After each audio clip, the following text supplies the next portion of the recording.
this night of tribute. Let it be known to all men that life is an inexplicable pattern of mystery, where no man knows when he was born and when he will die. And this notorious fact is deeply rooted in the fact that every man is created by God with his works, and the talent are the guides.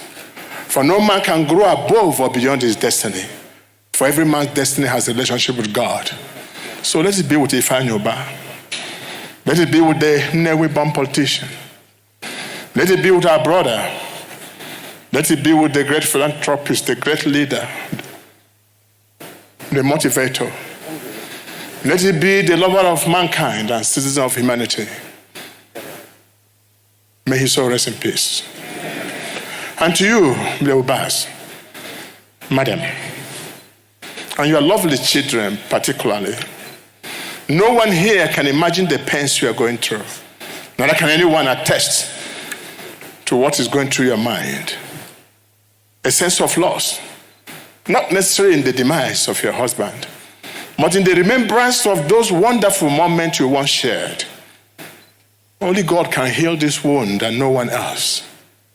Again, let it be with Ifeanyi Ubah. I do know that this is one death too many for the Igbo nation.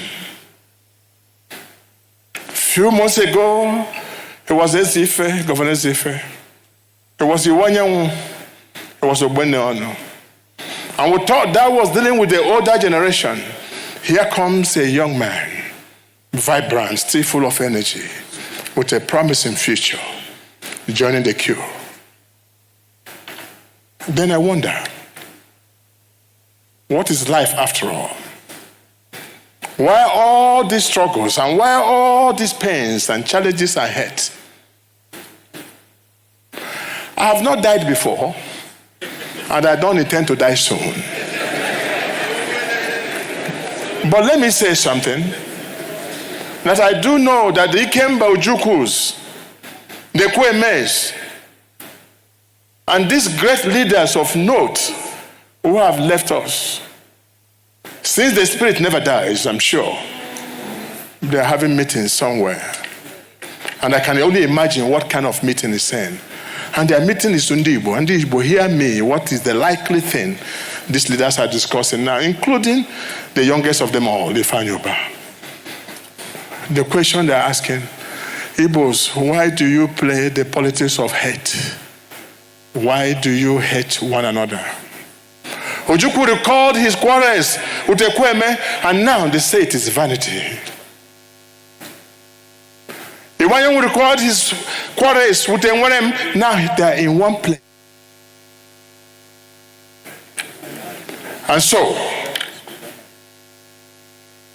they are asking Igbos, may you embrace peace. Another thing that happened that is common with these great men is that before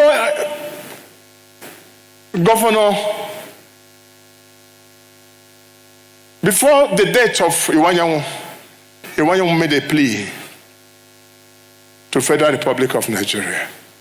Ezife went to Villa and begged Nigerian nation. Ifeanyi Ubah made a statement in the same line. I want to say to you, my brother, in whom I'm well pleased, Senate President, convey this one message on behalf of these Igbos who are seated, that the best way to honor this great young man is the release of Nnamdi Kanu.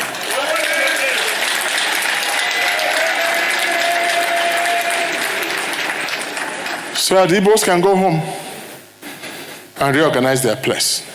And I know you, Senator Akpabio, that even if you don't want to do it, send this message. For the sake of your wife, who is our daughter, send this message and get us a result. Or else, your wife is not too far from taking back home. Your Excellency, Mr. President, we are particularly happy that you are always coming to associate yourself with things like this.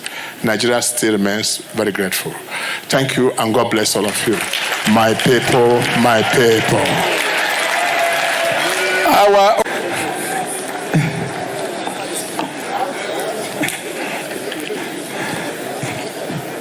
distinguished ladies and gentlemen,